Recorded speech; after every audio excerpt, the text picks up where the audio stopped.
Selamat malam pemirsa, berjumpa kembali dengan saya di channel Eko S Dananjaya. Hari ini saya ingin berbagi cerita kepada Anda semua bahwa di akhir-akhir pertengahan atau akhir tahun 80-an fenomena mahasiswa di Yogyakarta dan di berbagai kota muncul karena terjadi dinamika mahasiswa, karena kampus terbelenggu oleh aturan-aturan yang sangat kaku, sehingga sedikit demi sedikit, step by step, lahirlah gerakan-gerakan kampus internal. Kemudian bergabunglah gerakan dari kampus ke kampus dan seterusnya. Itu yang memunculkan gerakan menjadi dinamis. Nah, saya kebetulan pada waktu itu kuliah di dua tempat di swasta, di universitas swasta.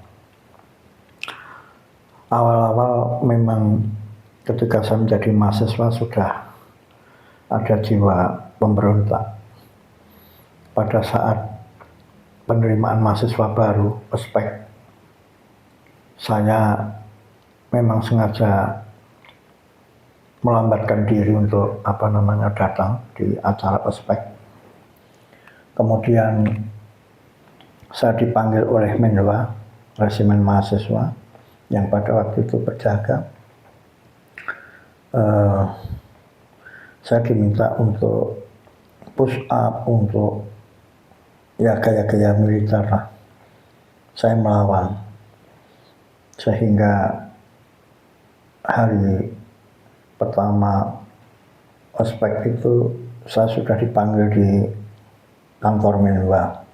Ya, saya diintimidasi lah, dianggap saya tidak disiplin, dianggap saya orang yang tidak punya aturan dan lain-lain.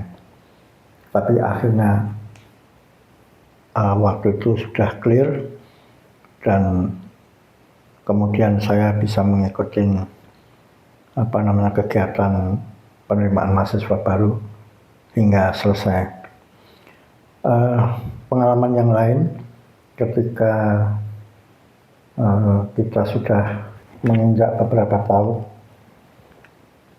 saya dengan sahabat saya namanya Mas Jayadi, kebetulan waktu itu sedang ada acara kegiatan mahasiswa baru yaitu ospek. Kemudian saya dan Mas Jayadi itu ada di lantai 3 atau 2, saya lupa, di kampus Universitas Muhammadiyah Yogyakarta. Pada waktu itu masih di lapangan Asri di Jalan Cokroaminoto, Yogyakarta. Nah, pada saat ada ospek, Mas Jayadi tiba-tiba berteriak. Saya pun juga tidak tahu ya. Dia bilang, ingatan saya seperti ini, disiplin, tetapi tidak seperti militer, dan itu teriakannya menggema luas karena kita di lantai atas, sedangkan di bawah itu ada hampir 700 anak mahasiswa baru yang sedang dididik untuk ospek, sehingga semuanya melihat kita di atas. Nah, tidak lama kemudian, 1 jam kami sudah turun. Menwa itu memanggil saya di lantai bawah. Saya sudah berpisah dengan Mas Jayadi pada waktu itu. Kamu yang tadi di atas ya? Di lantai atas? Ya, saya jawab, iya. Saya bilang, sebentar sini, saya kalau nggak salah dipanggil 3 Menwa ya, 3 orang.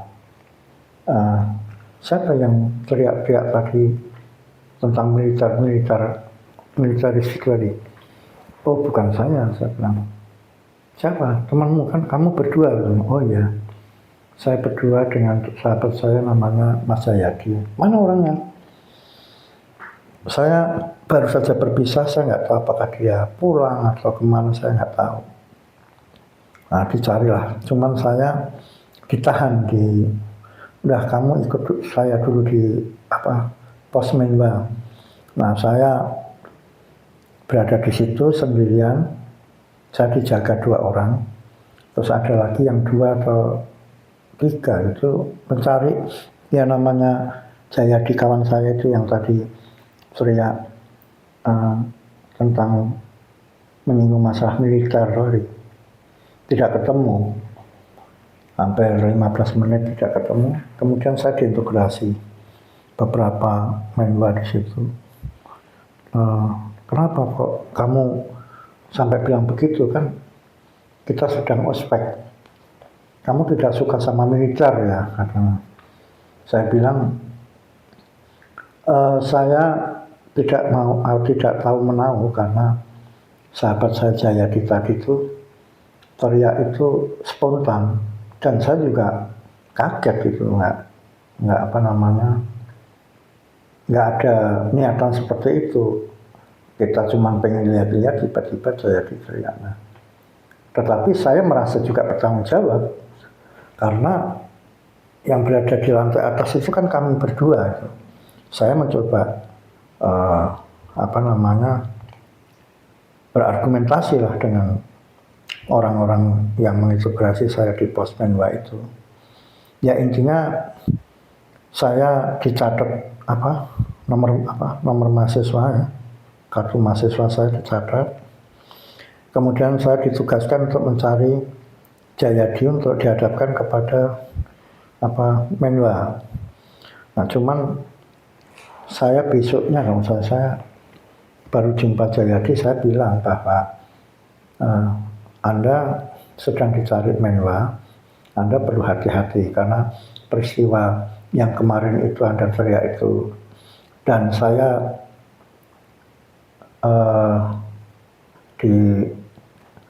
dimintain keterangan di kantor Menwa seputar masalah militer tadi gitu. Sebab kalau tidak, katanya Anda dan saya itu akan dilaporkan ke Universitas dan kemungkinan akan dapat skorsing. Nah, tapi saya tetap bagaimanapun ya namanya sama-sama aktivis, saya tetap membela dan saya berargumentasi. Hanya saja sepertinya peristiwa itu terlupakan karena Jayadi di kemudian hari walaupun bertemu dengan Menwa tetapi tidak diminta keterangan.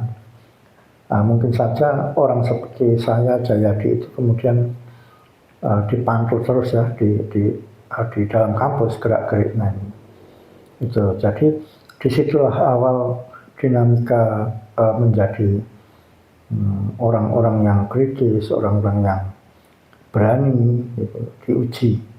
Nah, disitulah kemudian saya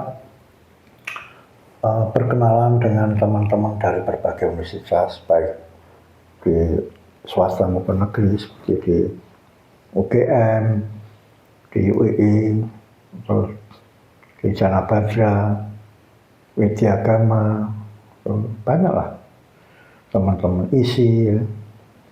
Nah saya sering berkunjung keliling gitu, saling ingin mendapatkan informasi-informasi perkembangan tentang aktivitas mahasiswa.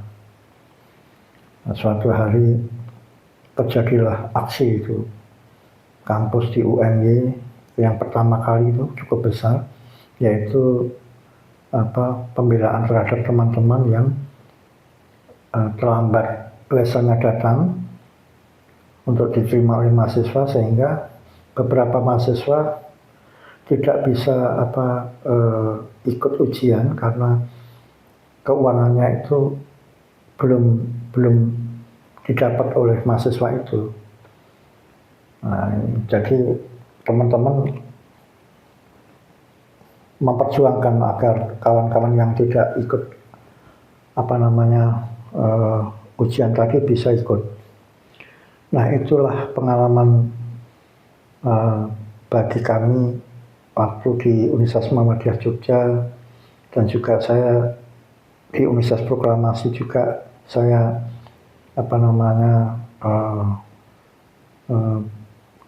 kuliah di sana ya. Tetapi yang heroik bagi saya ketika waktu di Universitas Muhammadiyah Yogyakarta, kemudian muncullah banyak embrio-embrio aktivis ya di situ yang militan dan punya komitmen yang cukup buat aktivitas yang dapat mempengaruhi konstelasi perpolitikan mahasiswa di Yogyakarta. Kemudian pengalaman yang lain, saya sering juga berkunjung atau menginap di kos-kosan teman-teman di Universitas Islam Indonesia, khususnya di Fakultas Hukum yang ada di jalan saya lupa itu, Fakultas Hukum ya. Nah, di situ tidak jauh dari kampus itu, di Jalan Menteri Supoerno itu, seingat saya. Oh iya, UII Jalan Taman Siswa, Fakultas Hukum. Saya main ke kos-kosan teman di Mas Hendra Budiman namanya, di daerah Pakel, ya, Jalan Menteri Supoerno. Nah, kebetulan waktu itu sudah agak malam, sekitar jam 9 malam. Teman-teman sepertinya sudah pada lapar. Nah, itu semuanya teman-teman dari UII semua. Dan mereka ini sering ngumpul di tempatnya Mas Indra Budiman, rapat-rapat tentang kampus dan lain-lain, kegiatan-kegiatan internal kampus maupun eksternal. Nah, mereka ini adalah senior-senior di UII, seperti Mas Rajiko Amin, Mas Hatta Mahmud, Bang Ibdal Qasim. Ibdal Qasim ini pernah menjadi Ketua Komnas HAM. Terus Mas Mendawe, LSP, lembaga pendampingan itu hukum ya, pernah jadi ketuanya Mas Mendawe, dan banyak lagi Mas Yuli ya, almarhum. Nah, ini saya berinteraksi dengan mereka. Suatu ketika sudah malam, ya, itu kita itu lapar. Ada yang mengajak makan, ayo kita makan. Wah, kita tidak saling namanya mahasiswa ya, kita tidak saling menyapa apakah kamu punya uang atau tidak gitu. Kita rombongan tuh 6 atau 7 orang itu, saya agak lupa, ke Jalan Supoerno, tetapi sebelum jembatan itu dulu ada gulai ya, gulai cukup terkenal. Kemudian kita lesehan di situ, kita pesan makanan. Ya, kita pokoknya makan yang cukup lah. Nah, setelah selesai makan, ini ada peristiwa yang lucu juga. Udah makan gitu, udah dihitung, udah selesai perhitungan, tanya satu di antaranya, saya nanya, ternyata sama sekali semua tidak bawa uang. Ya ada, tapi tidak cukup. Kalau dijumlah tidak cukup. Saya pun membawa juga, kalau digabung-gabung juga masih kurang.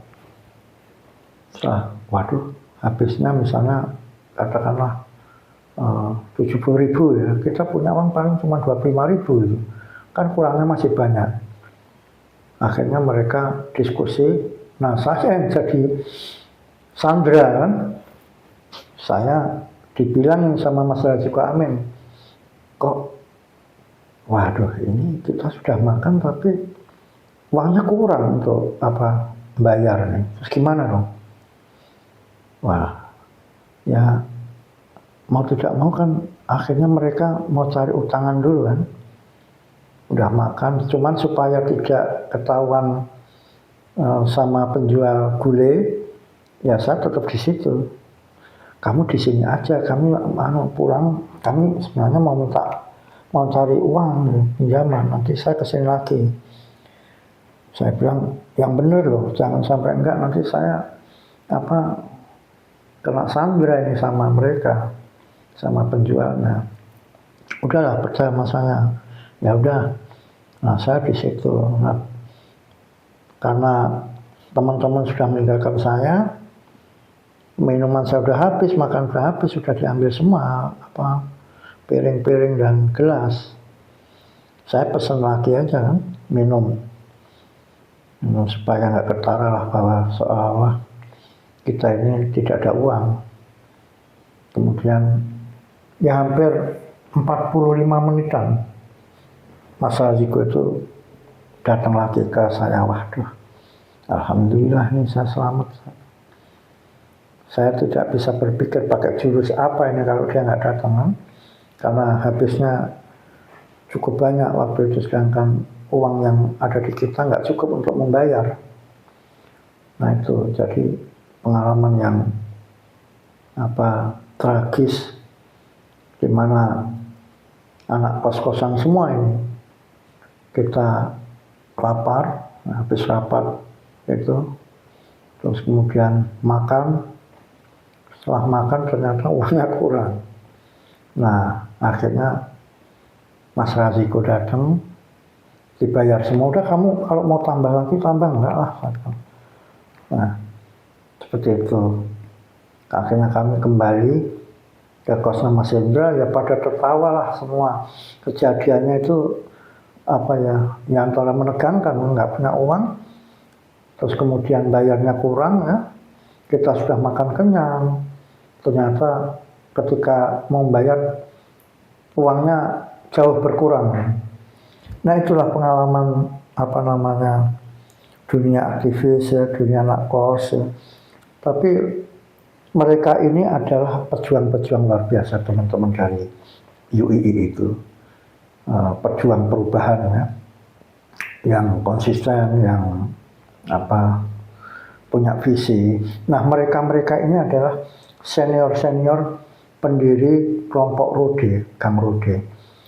Gang Rode ini cukup dikenal di kalangan aktivis secara nasional karena banyak orang yang lahir menjadi pemimpin-pemimpin sampai hari ini dari Gang Rode. Termasuk sebenarnya saya itu adalah orang yang pertama dan dengan Mas Raziko diminta oleh teman-teman UII untuk menegosiasi rumah itu jadi atau tidak untuk dikontrak oleh teman-teman aktivis ini. Dan kita memang pada waktu itu berdua datang ke Gang Rode, ketemu sama yang dipasrai menjaga rumah itu oleh pemiliknya. Kemudian Mas Raziko bilang bahwa mengingatkan pada saya, jangan bilang kalau ini untuk aktivis, pasti nggak boleh gitu. Karena memang kalau kita sudah dicap menjadi orang aktivis, itu mau kos saja agak susah waktu itu. Ibu kosnya atau yang pemilik rumah tidak mau mengambil risiko. Takut kalau ada intimidasi dari aparat. Terus kemudian bertemulah kami dengan orang yang dipercaya yang punya rumah. Mas Raziko waktu itu mengasih DP tanda jadi untuk ditempati. Nah saya sempat beberapa bulan lah bersama teman-teman di Gang Rode itu. Dan ini adalah kawah candra di muka juga menurut saya. Sebagai aktivis ya. Dan kemudian akhirnya banyak dari berbagai universitas, bukan hanya UII saja, dari Gajah Mada, Janabada, dari UPN, banyak sekali yang sering mengadakan diskusi di situ, menyusun gerakan-gerakan di Jogja maupun tempat-tempat lain. Nah, jadi memang kita punya pos di Jogja ini, posnya banyak, embrio aktivis. Nanti satu persatu akan saya ceritakan.